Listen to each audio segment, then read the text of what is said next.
अस्सलामुअलैकुम गाइस, आज हम लोग एक पैरेलल बोर्ड बनाने का तरीका बताएंगे, तो वीडियो आखिर तक देखे रहेगा।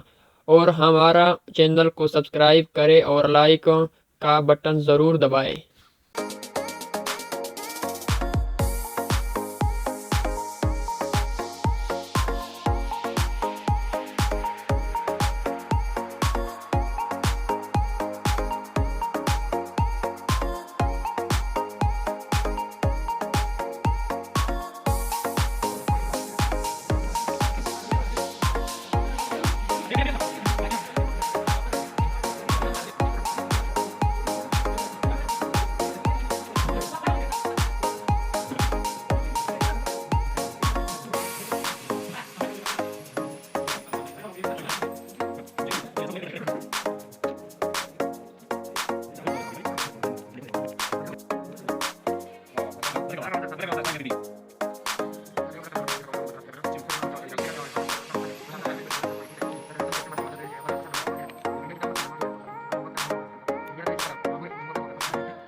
तो अब आप लोगों को बताएंगे tools name. Fuse, number 1 fuse, number 2 indicator लेट, indicator, number the 3 light, light, दम नंबर लाइट 4 है, लाइट।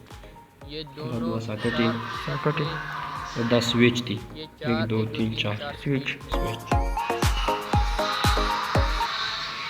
साकट है, दुआ 4 स्विच, 2 होल्डर, एक फ्यूज एंड एक indicator. A few moments later. अब हम चेक करते हैं नाजरीन, ये नताइज कैसा निकलता है।